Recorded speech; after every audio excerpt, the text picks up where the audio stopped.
Hey everyone, welcome back to the arena. I'm MD, joined here by Matt, and once again a special guest that we can't wait to get into. Before any of that, though, love and appreciation to those that continue to follow and show us some support. What's up, guys? Like MD said, we've got another very special guest here today with us. This is Scott Tatum. Scott is a wellness advocate, he is a minimalist, and he is also an author who just came out with a book more recently that he, if you're watching on video, is promoting right now, and I'll let Scott share a little bit more about that in just a second. So, first of all, thank you, Scott, for being here with us. And why don't you just share a little bit about who is Scott, kind of how you got to where you are today, what inspired you to write a book, etc. Yeah, long story because you're talking to a 62-year-old man. But I'm going to shorten it as best I can. So yeah, I've I've just fallen into something. This whole community, this what's been built through social media has not been on purpose. And um, when I started doing what I did with the friendly reminders, with advocating, supporting the outdoors, because it's what saved my life years ago when I had just given up on myself, and my social media was my part of my therapy. It was part of my holding myself accountable by putting things on video. Things grew to where it resonated with people, and it used to be just about me, but now it's about a community of 1.4 million people that I'm just privileged that they let me be a part of, and it's led to being able to take the venue onto other platforms as well as podcasts, as well as being able to write this book, which has been out about a month. And anybody that goes to my channel or my page is going to see me talking about it. I put stories up, read paragraphs from it. I just talk about it all the time because it's what I went through with my own mental health. Um, After, again, like I said, giving up on myself, finding a trail and hiking and saved my life. And these are just quotes, sayings that helped me, and they're just I expand on them, and I can't say this enough about this. This is for anybody, and this is for everybody. It doesn't matter what age you are, what level of your self care, whatever you're looking for. This can help you push down that path. Yeah, Scott, you mentioned it. Nature kind of, the outdoors saved you when you had given up on yourself. You maybe just elaborate on that a little bit. What is it? What does Scott giving up on himself look like, and how did the outdoors, quote unquote, save you from doing just that? Yeah, absolutely. So when I dropped into this world many moons ago, um, I I dropped into an extremely volatile, chaotic environment. Um, I had an alcoholic parent who I was their target till I was age 8, till my mom finally left my dad, which she hadn't. There's probably 50-50 that I'd be sitting here right now. But my first years were just spent trying to figure out how to survive. I built quite a repertoire of survival skills at a very early age, and I moved and carried that into adulthood. And when you take survival skills as a kid, traumas, things like that, and you carry them into adulthood, and that's how you operate. Look, it saved my life at quite a few times, probably at one time. But when you're an adult and you're still operating in that very dysfunctional thinking and trying to survive and being very distrustful, it doesn't play well into business. It doesn't play well into relationships. For me, I was a liar. I tried to cover things up. I was always behind the eight ball because I was trying to um, control the narrative around everything, because I had no self-worth. I did not want anybody looking poorly upon me, so I did everything I could, including self-sabotaging, to destroy myself for years, and a lot of collateral damage around me, until I was just a little north of 50. Like I said, I'm 62 now. And that's when I had given up on myself. And when I say that, I always disclaimer that I wasn't looking for a mountain to climb up and jump off of. I had given up going forward. I was done. I was exhausted. I was done living this life, and it just wasn't working. Couldn't get it to move in a direction I wanted, and I just had made a decision. I was going to get up every morning, move through the day with whatever I was happening or I was doing, go home, go to bed, wake up the next day, and just wait till I died.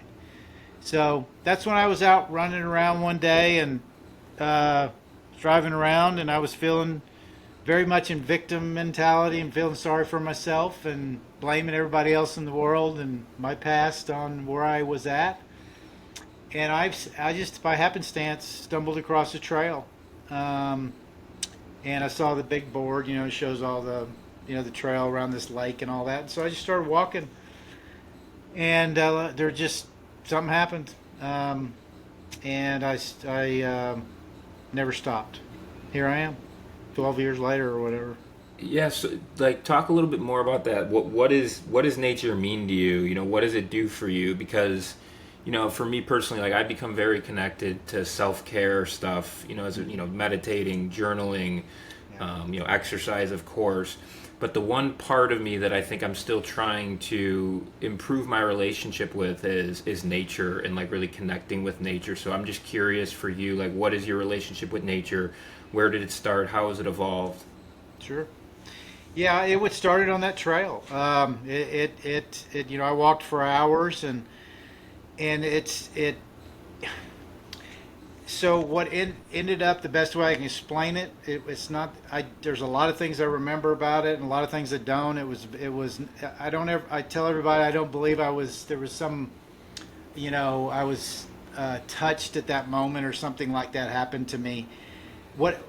As I was walking and I didn't have my phone, again, I don't remember back then exactly why I wouldn't have had my phone with me or what the deal was, but there was no noise anymore.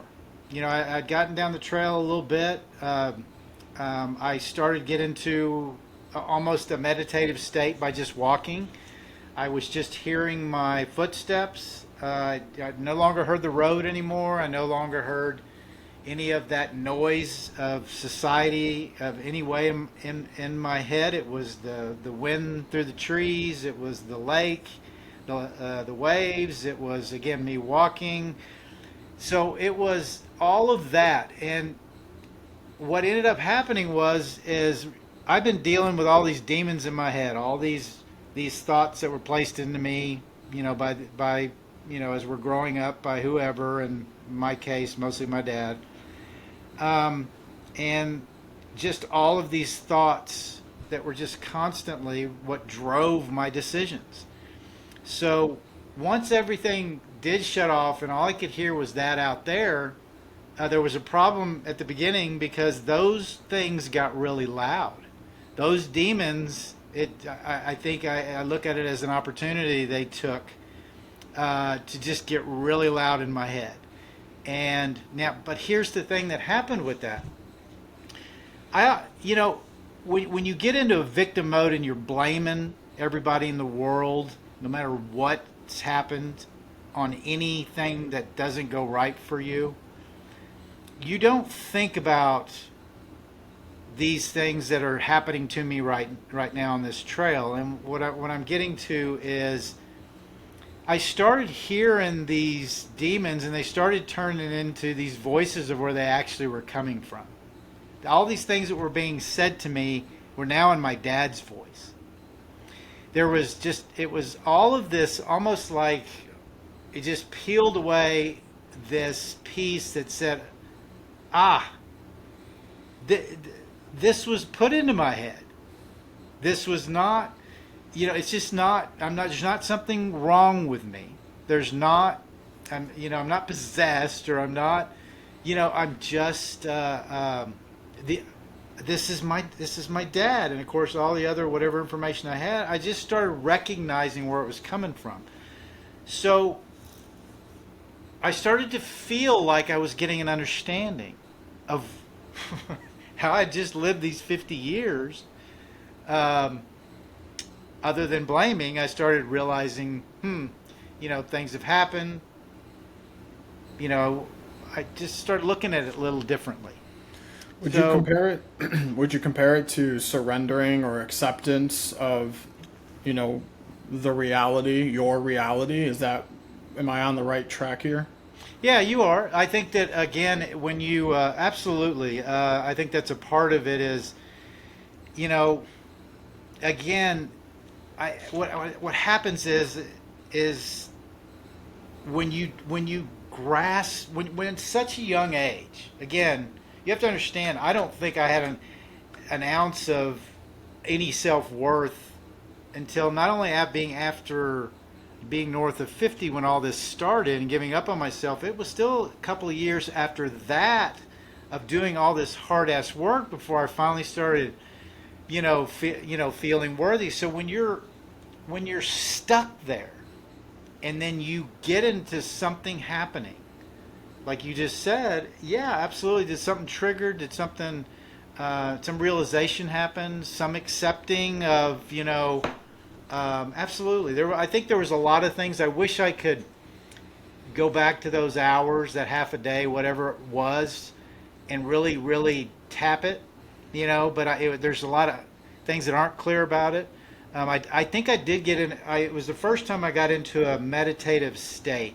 Because I've never meditated before, but I realized it was a meditative state. As I do reflect, it was just an active meditation. I was so focused on walking, and a lot of times just watching my feet. And so, anyways, yeah, there was a lot of that. And for other people going through life like you, it took you, like you said, 50 years to get to that point. You're living a pretty, on the surface, perhaps a normal life. Help others recognize those demons. Maybe that's a favor we can do for each other. What are those demons saying in your head, in your own voice, when they were in your own voice? Well, a couple of things. Touching back on what we were talking about, and it was mentioned around journaling and all these things. So you have to understand, cognitive behavioral therapy became a very important thing in my life, and I did a lot of research on that. You have to also understand, too, where part of my life, I was an administrator for an adolescent residential treatment center for years. My mom, after she left my dad, went back to school to become a therapist. So I watched her go back, get her bachelor's, master's, doctorate. This is back in the late 60s, 70s as I was growing up, and I was exposed to that. She practiced out of the house. All that was there. There was a lot of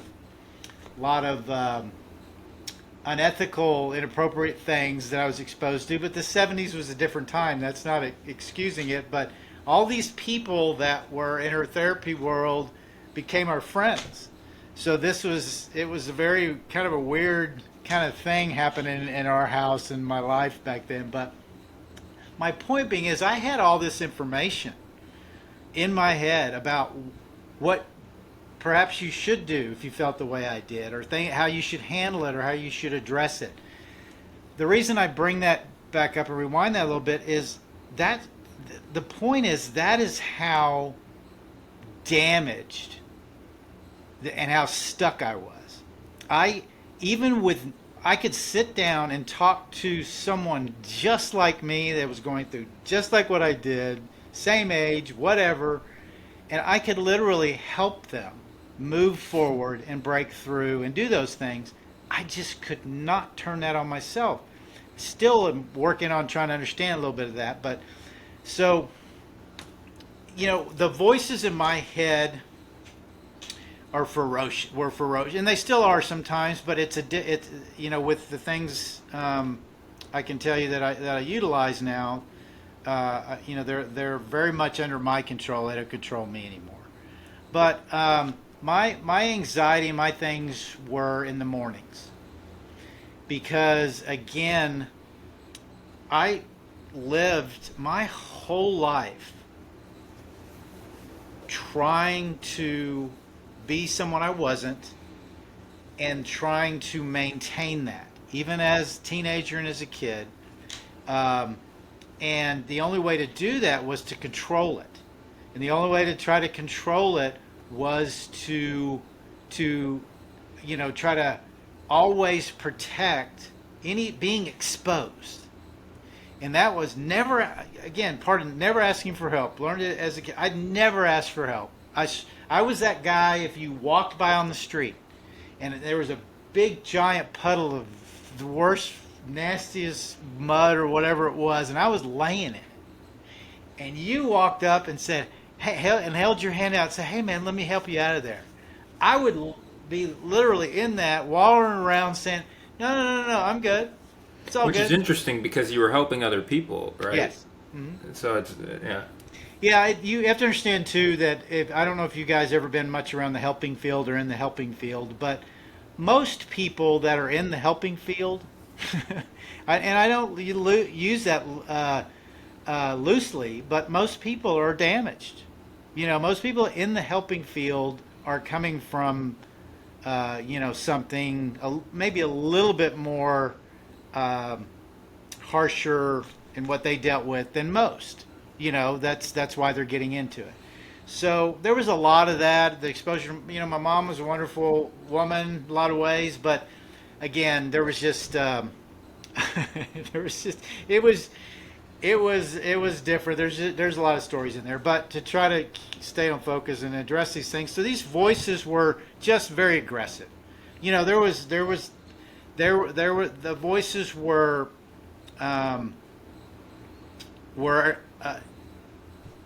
again, just some of the most awful things. I mean, I had some really tough thoughts, about things in the world and at times what I wanted to do to people when I was stressed. And again, when I was waking up in the morning, I was trying to protect things because, I mean, I'm not going to get into all that because I've healed from that. I tell that story differently, but it was just, I'll usually tell one story, but when I was at that age, when I was walking, I was a late walker. So my dad, of course, majority of the time, my sister always reminds me, was always drunk. But as I've asked questions, and this is something I don't remember, but it's the best way I can drive this home. So I don't even know what the age I was. Again, it's hard to connect those things. Even my sister remember, but I get, what is it, 18 months, maybe somewhere around there. But I was late attempting to walk. So my dad was home, which was rare, but he was drunk as usual. So I wasn't walking fast or quick enough, or I wasn't walking on his demand, or whatever the situation was. So the man took me and picked me up and slammed me down on the ground and broke my left, that long bone in your thigh. What is that, femur bone or something? Your femur? Yeah, just snapped it. And here's the deal. And these are just this as it goes on. So this is information from my sister. My mom has Alzheimer's. I can't get anything else from her anymore. But he wouldn't let my mom take me to the doctor. So but you have to understand, this was constant. Not necessarily that violent of a thing, but that was constantly what I was dealing with. So my thoughts about things weren't always, again, that's where I talk about it being so aggressive, because everything for me was very, very vivid, real, and it was, it was pretty bad. All right. So Yeah. again, back to the voices. I promise I'll get to it. So again, just aggressive stuff. Again, I had no self worth. Was the verbal abuse was bad too. So all that was just there. It was always that I was an imposter, that it's never going to work. And I'm taming this up a little bit. There's all the F's and all that in there, but just constantly never was going to work. It would never go away. And you have to remember, there's a difference between self-worth. This is one of the things I try to get people to understand. Self-esteem, self-confidence are different than self-worth. Self-esteem and self-confidence are external. It's what you're getting, like if you do a good job and your boss says, hey, you did a good job, and you get rewarded. You feel that's esteem. You're getting some self-esteem. You're getting some confidence that you're doing something well. But when you have internally self-worth, when you have no self-worth, that's internal. So that for me was so strong, it would always override that. I was always moved through the ranks of everything I did. I was always, good at those things. I could do those things.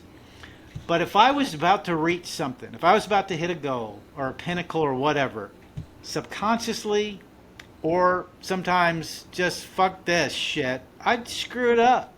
I'd somehow throw a wrench in there or kill it. I just couldn't get away from all of the chatter. And I got so good at feeling comfortable being behind the eight ball. What gave me a pleasure or feeling good about myself or a hit somehow that way was jacking something up so much and getting out of it. Just burying myself and getting out of it was like, it was, again, miserable existence, a way to live, and how you're thinking of it, and you're always scared and nervous, and always you're going to get exposed and all that. But if you got away with it, Fight or flight, yeah. oh my!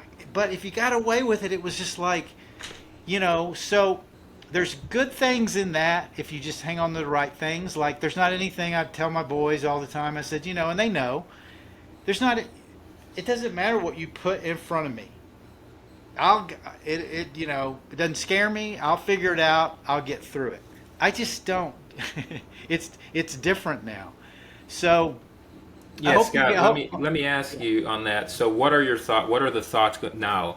What have those thoughts that were once very aggressive and negative? Like, what have those thoughts become? Because I know, our brain, that concept of neuroplasticity and rewiring. Yeah.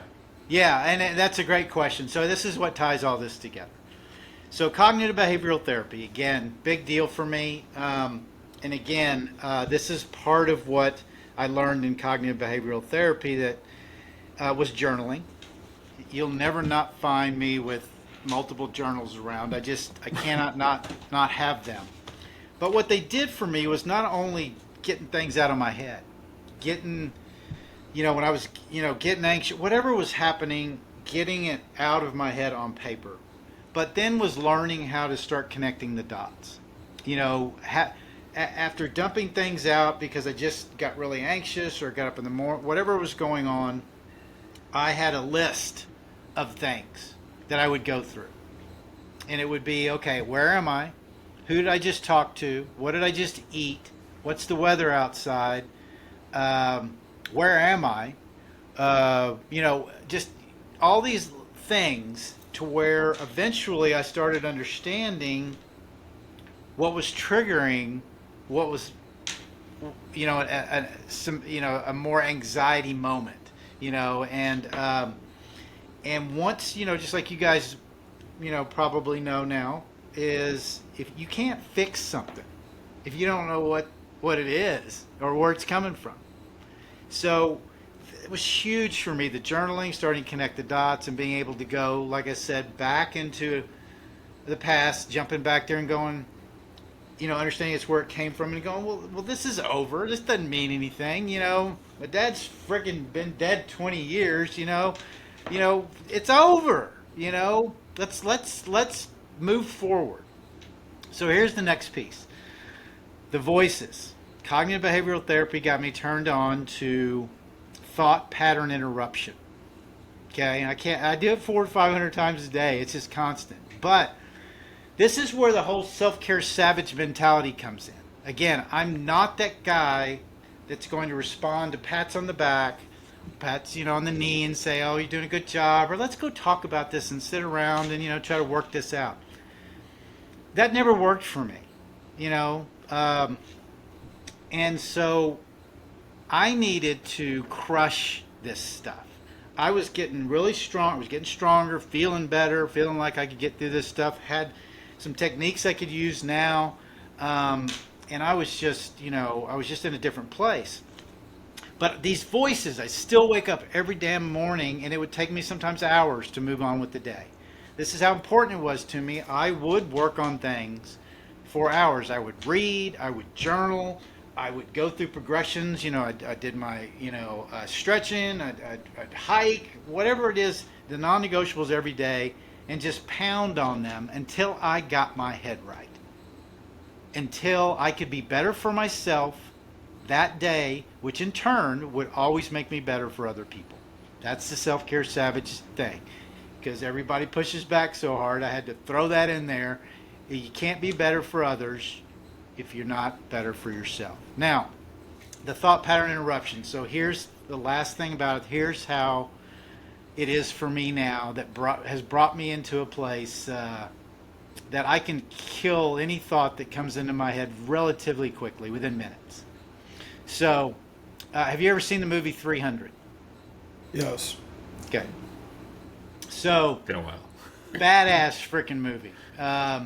And so for some reason I started thinking about that one day, and I loved that whole movie. I loved the whole Spartans deal where I'm into the Stoicism a little bit, and it comes back from Greek mythology and stuff like that. The actual 300 myth and all that kind of stuff, and it was about fighting all of these horrors and evils in the world, and you were always outnumbered. There was just 300 of these guys. So when that comes into my head, that's what I have in my head, is I have a regiment of 300 of the baddest ass demon killers there is. And they go on attack as soon as those things start happening, and they don't stop. They do not stop until they're dead. There's dead. There's no. I don't dance with my demons. I don't talk to them. I don't try to be friends with them. I don't try to do that. The only way I can get through it is they have to die. Is the underdog dynamic intentional? Because you can go with Roman Empire, for example, right? But you go with, by the way, great movie. Just 300 though is like the odds are greatly against them. Is that by design in your mind? Is that how you continue to view it? And do you think that might evolve into maybe a shifted dynamic over time? Yeah, I think I'm in complete evolution all the time. So things, there's things that's going to happen, but that's a good question. I don't think that's ever been asked in that way. I don't. That's it. There's probably an element to that. I can only tell you one of the greatest things that's happening for me right now in my life is one of the things, again, you do when you live the life I lived, and as a victim and latching onto it, and you bury anything good that happened to you. All the good, you just stop remembering, because everything is, you're so focused on all the bad and the negative and all that. So you just keep, time goes by, the memory fades, you keep throwing all that yuck on it. So for healing and forgiving and everything, all this work that I've done has now, these last few years, started peeling back all these good things. And so one of the things I've been doing with my podcast, the last few guests, is I've had some influences in my life, and this is maybe to try to connect that and maybe understand. I'm not sure if I'm there yet, but where my thinking is with it. So do y'all, you guys know, y'all are, everybody's younger than me, so I always ask, do you know who John Wayne is? Yeah, I know the name. No, he's that might be he's where it ends for me as well. he is an old Western actor. Yeah, so the cowboy movies, right? Yeah. Yes. Okay, I'm with you now. So my that's the generation I'm from, and so have you ever seen the movie True Grit with Jeff Bridges? I think you're exposing our generation more than you are yours. But Well, I'm trying to expose yours now. Exposing my lack of movie knowledge. Okay, have y'all ever heard that movie? No, but let's go with it. Let's rock Okay, with it. so let's go back to the John Wayne thing, because it was just a remake. I was just wondering if y'all knew the remake a few years ago. But anyways, so this man was all of his characters were hero characters. They were always the protector. He was this tough, big. He was 6'5". You know, in real life, he was just this big, tough man, but was loving and gentle, and but again, he was just, if you crossed the line and you messed with a kid or a woman, you're gonna get your ass kicked. That was just the way it was. So that man touched me in that time, where there was one summer I went and saw this one movie called True Grit. I went and saw it, I don't know how many times. I can't remember, but it was one summer I snuck in every day to see this same movie and over again, because I was so of need of a man's influence like that, because I never had that, never really knew what it was. So I got it from him, and he became my hero, and I wanted him to be my dad.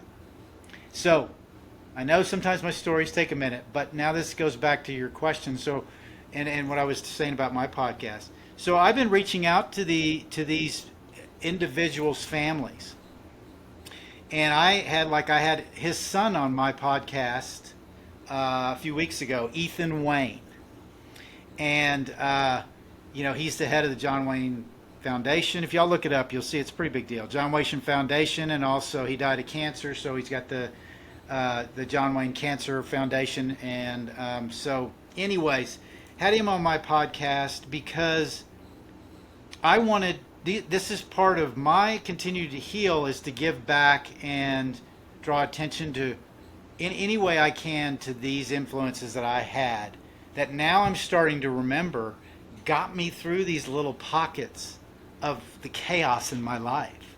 It gave me that hope. Very cool. So, like who I had on my podcast today, I'm going to give you one last person. It was one of the people I had on today. Do you know who? I hope y'all do. Do you know who Evel Knievel is? Yes. Okay. Do you know Robbie, his son, Robbie Knievel? Do you know? But we know Evel Knievel. Okay, so we'll leave it there. So Evel Knievel, again, same 70s, same kind of man at that time. Again, his backstory is a little more dangerous. But I had her on the podcast today too. Again, so again, because there's all these things that have been peeled back, and I just to go back to your original question around, the underdog stuff and all that, I don't know, but I think when you ask that, I think there is some connection here around some of that, this hero stuff, these bigger than life people that did these freaking amazing things. That were, again, I needed, and probably, as I had forgotten, were things that helped me get through some hell. Yeah, Scott, I think it's really, really important, for people, in their mid 40s or whatever it is, to start their healing journey. Just the point of, like, it's never too late. And I wonder, my question kind of revolves around, you mentioned at the really beginning of the podcast, like, this is for everyone, irrespective of age. Like, just talk elaborate on like what that means to you, why that's important to you, because like I think it's super important. Like I feel like a lot of our society is like, well, I'm already X years old, like life is what it is, this is my identity, this is who I am. And I think it's important that we shine the light of like you're never too old, or it's never too late to change, and like to want to make a change. Yeah, it's uh, you say 40s. I say teens. I say whatever. It's you know, the longer we keep holding on to things, the more they the more they settle in. The harder it is to unwind it.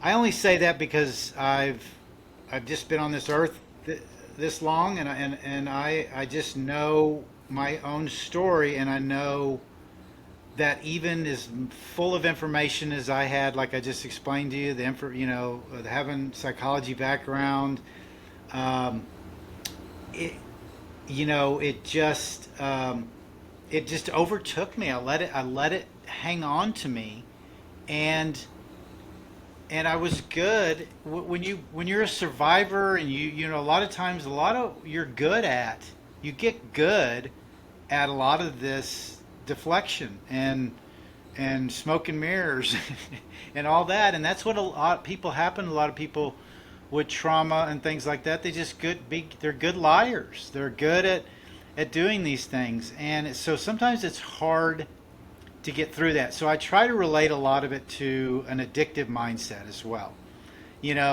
Addicts are that's an addict. When a lot of times when I explain a victim having victim mentality, there's a lot of addict mentality that goes with it. There's a lot of hanging on. There's a lot of that blaming. There's a lot of that deflection. There's all those things. There's not one thing that can be said, but the reason I put this book together and is because it's got 140 very impressionable sayings in there that just made a huge, that made me, it was those slaps upside the head. Like I was telling you, I don't do well with let's talk about it for 8 years. What's your favorite one? Well, the one I go I'm to, sure they're all your favorite. no, here's there, a lot of them are, but here's the one that I think is very important, that everybody, including right now, and you guys, is, I'll try to get in character here. Friendly reminder. Right now, this moment is the only moment that matters. So No, that's a very powerful. Yeah, the idea of being present is so important, especially for people that struggle with anxiety, and it's just so easy to get caught in your head in the future and all the thoughts of what might or might not happen. So yeah, that's very powerful. Yeah, you're either dabbling in the past or you're focused on the future. The past is over with and done with, but you're still letting it affect you, and then you're in the future, and you know what? Shit ain't even happened yet, and probably won't. So it's real dangerous to not try to stay focused. And the best way to do that, and everybody says, well, you do that. Well, why don't you be grateful? For now. Your profile labels you a nomad. I think we introduced you a minimalist. You've spoken about your relationship with nature. It seems to have evolved beyond just walking around a body of water. Can you speak to more of like your identity and your relationship to other areas of yourself, being a minimalist and a nomad, and how those things may or may not even be connected? No, they all are connected. So part of the minimalist stuff definitely has been, so again, this journey and starting this whole self-care savage process and growing into what it is, I've been almost full-time for the last 6 years on the road. So right now I've probably scaled back, especially since the book came out this year. I've probably only been 70-80% out. But when I started, that was when my youngest son was moving out. And so I did a little planning around it. You sell your sticks and bricks and you put everything in storage, and things I wanted to keep, which was still stuff I've gotten rid of. But bought a camper, And the day my son moved out was the day I drove away. Uh, you know, and started traveling full time. And part of that whole process was I wanted to minimalize too. I wanted to learn that process again. I still had boxes, carrying way too much stuff, all that. My point is, again, because the reason why is I was so still stuck in not knowing what I wanted. I just knew that everything I had, there was times I had a lot. Um, and I just knew all the stuff I was pursuing and all the stuff I was just being dysfunctional around. All that junk stuff, clothes, cars, house, everything, none of it soothed, eased my pain, or gave me any happiness or joy. None of it. So I was just, part of it was on a quest, minimalize, and then figure out maybe where I wanted to settle, and then what I wanted. And so this time it was just about, having a true feeling and getting and the things I wanted through that process. Hiking and all that, again, my deal was to go solo. I wasn't into trying to isolate or drop out, but I was big into national forest lands, very public land advocate. It's public land. People don't realize it's more pristine and nicer than most of any resort you can go to anywhere or anything you can do. It doesn't compare. But I wanted to go back as far as I could. I stayed for weeks at a time out in these environments, hiked. I loved stressing my body as far as I could take it, because that's when I got the real mental work done, is when my body was broken down, everything was hurting. That's when the stressors started happening. That's when the doubt, that's what then made me, find out what I was made of. And that was what I was after. I was probably, at one time, David Goggins' book, You Can't Hurt Me, came into play, because his childhood was very, it was the same, different, but the same. So I resonated with that right off the bat, but I just really locked into, I wanted this mindset, which developed into the 300 and all that. So that was what all that was about. And again, it's just evolved into these other things. The outdoors is, I can't stress it enough. It's non-judgmental. There's not anything in the outdoors that's going to judge you. You can go out there and get away from the noise. That's the most important thing. People have always pushed back, and it's okay, because I do get it. And they've always been, well, I can't do that, or I'm not close to this, or you must be retired rich, or where do you get all your money to go these places? And it's all that resistance, but it's also just, some people need some education. Look, it's public land. That's why I'm an advocate. It's free. I don't pay anything for it. I drive out there and I put my flag down for 10 days if that's what I want to do. And then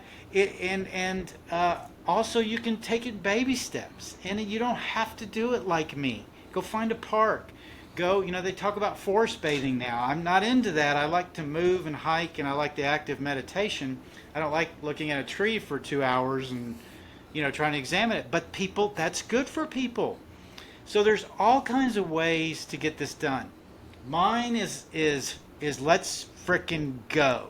And I didn't know any other way to do it. That's what broke through for me, and that's what I believe works for me, and I tell everybody about it, and a lot of people have latched on to it. Again, I'm not going to hold your hand for very long. I might for a minute, and I'll give it a little pat, but then I'm going to smack you upside the back of the head and say, get the hell up, because none of this is doing any good if we don't move. If we don't move forward. So you mentioned a lot of things that didn't bring you joy or happiness or soothe the pain of the money, the cars, the house, etc. I think one of the answers, of course, is nature and being outdoors. But what did you find through this process that actually brings that lasting fulfillment, that joy, that gratitude? The outdoors, or being outdoors through that? Yeah, just through your process of minimalism and Oh, understanding okay. that all these things did not bring happiness and fulfillment? Like what kind of did? What did you learn? Well, it got me focused on what is important, and it got me focused on the now. It got me focused on being grateful. Got me focused on wanting to be better, so I can be better for others. It it's a and there's nothing. There's nothing like putting yourself, like I used to talk about, in a dysfunctional way, always being behind the eight ball by all the chaos I created that I had to clean up. So always coming from that every day I woke up to now putting myself in behind the eight ball, only to do things that are hard. That again, um, hiking is, I did 94 days on the Appalachian Trail last year, 1,436.2 miles. Those these are things where you actually find out who you are, what you're made of, especially when you get into stressful situations. And so it was very important to me to that piece, connecting with my mind and understanding that I have to do things to create those environments. So I then have to push myself to making better decisions, not stressing out and then jumping back into the hiding or deflecting or not taking responsibility. Accountability is another big thing. Being accountable for yourself, and so that's the outdoors is just what does that. Again, it's freeing. No noise. You can hear yourself. There's no judgment. Um, that's what it is for me. And I'm very nomadic. That's the other part too. Is again moving around and traveling. It's hard for me to be in some place anymore for more than a couple of days. Um, you know, um, so I like to. It's the outdoors is really the only place that you can navigate that way as well, unobstructed. Yeah, it's funny you said the word freeing. It's the first word that came to my mind when you talked about the moment my son moved out is when I went out and started, living as a minimalist, living more in touch with the outdoors. It's Working, yeah. almost, it's literal in your sense, but very beautifully symbolic with just living freely, from detaching from all other, pull factors. Not to call that your son was an obligation or anything like that, but Yeah. it seems like you were finally able to live your freest, fullest self. I'm curious, my question is, at the times when you have demons in your head, maybe at your lowest point, to where you're at today, who is Scott then? Who is Scott now? So I always try to disclaimer that as I tell stories about myself, I don't always paint a pleasant picture. Um, I was not I was I was not a bad person. I I just operated as a weak-minded person. I operated. Um, I let outside factors control me. I just was. That was who I was. And I worked really hard, really hard to never be ever be looked at unfavorably. And that is a really, really hard way to live because you have to do things that you really don't want to do, but you're actually comfortable doing, which are, covering up, lying, being vague, all those things that I talked about. It's just horrible to just keep going through that. So where I am now is I'm very clear. I'm very upfront. I'm not afraid to look. I've bared my ass. I'll talk about anything anybody wants to talk about, um, and I want to be better for myself, so I can be better for everybody else. And one of the things that don't get touched on, but I want to be clarified too. my second marriage is where my boys came from. They're 29 and 27 now. Those are my whys. Okay, my life was wrapped up into those boys, and a lot of my identity was wrapped up into those boys. And some dysfunctionally, they observed a lot of things that they can connect the dots to now. But I worked really hard to not be my dad, to not operate that way, to make sure they didn't feel certain ways. Was I successful a lot? No. So that was part of when my youngest son moved out and I drove off.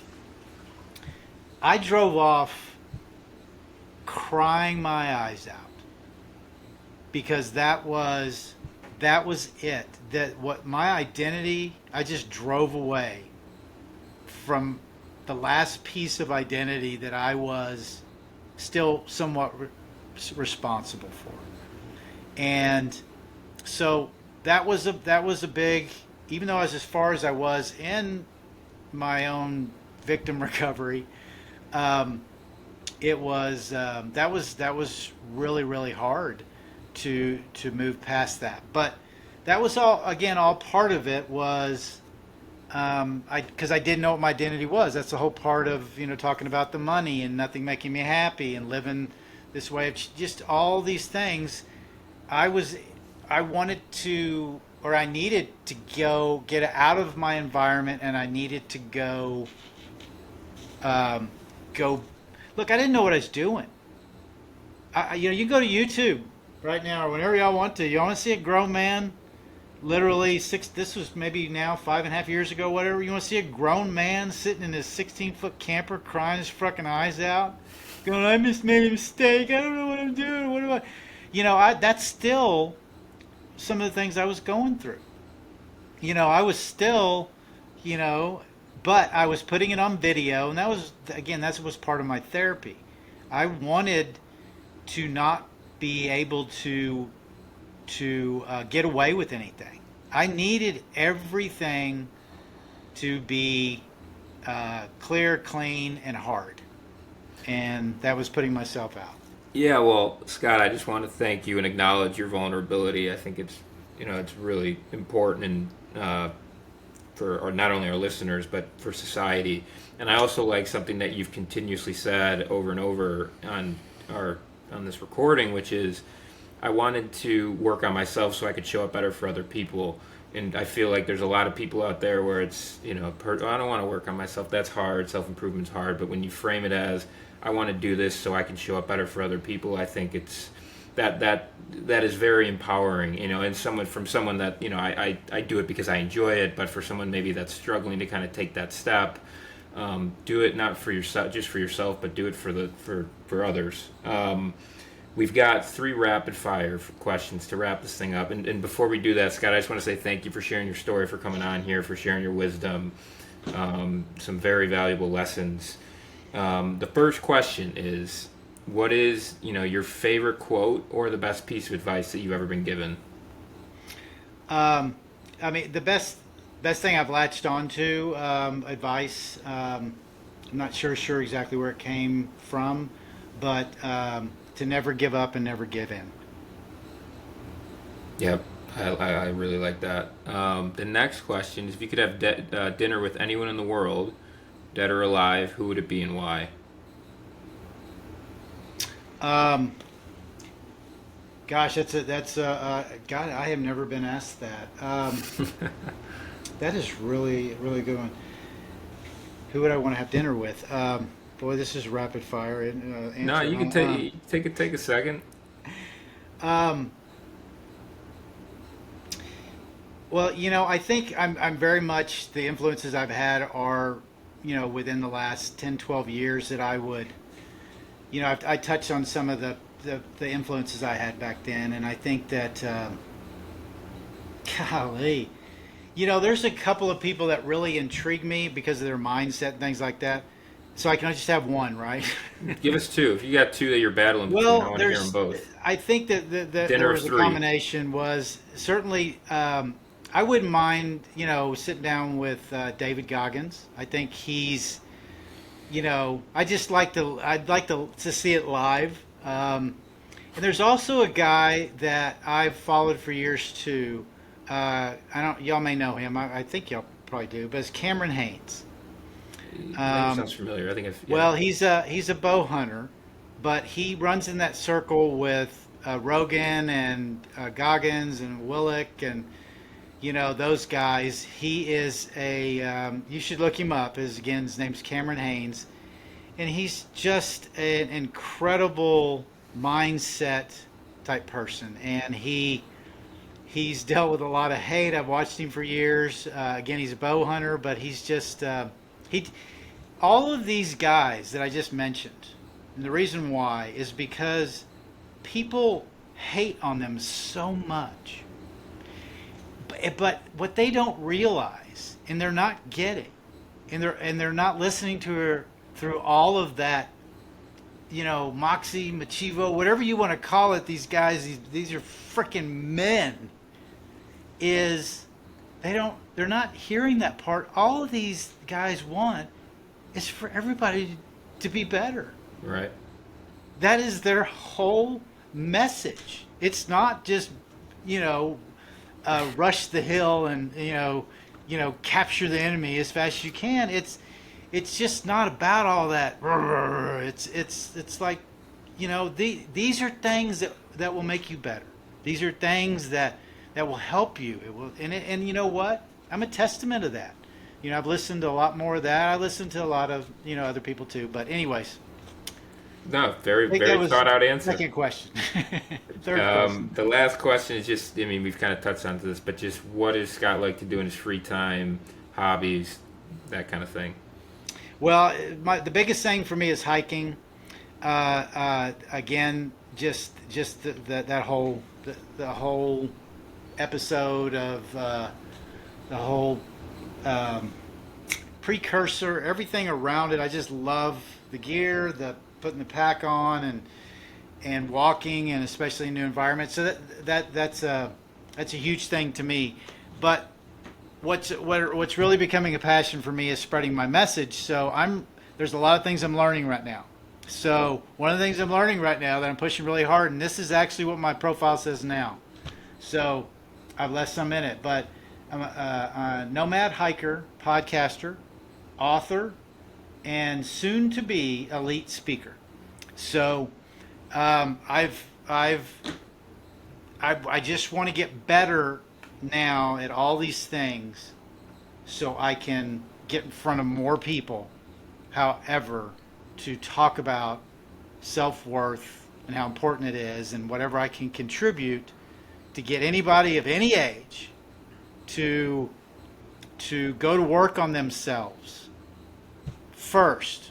To unwind just what you said for a second, this is for yourself first. Self-care first. Once you're better for yourself, then you can be better for others. And the last thing I'll say about that is to try to drive this home. Like with parents. Parents are the ones that push back on me the most all the time. I can't put myself at the top of my list. I don't have time for that. I have to take care of my kids. You want me to take my kids off the top of my list? Look, if you're a parent and you're not taking care of your own self-care and doing things to make you better, you're a half-ass freaking parent. Boom. So you drop. And that's with everybody. That's with leaders. That's what I talk about on LinkedIn. That's what everything I say is, look, shut up with that, all that. You're not getting better every day, so you're just doing it half-ass. So what are you doing? So that's again, self-care savage way. That's just the way it is for me. Yeah, no, thank you again, Scott. Again, if you guys didn't listen, new book, Friendly Reminders, Lessons from a Self-Care Savage. Go buy it. We'll put the link in all of our content as well. Thank you again, Scott, for coming on here. We really appreciate it. Yeah, guys, thanks for having me. I enjoyed it.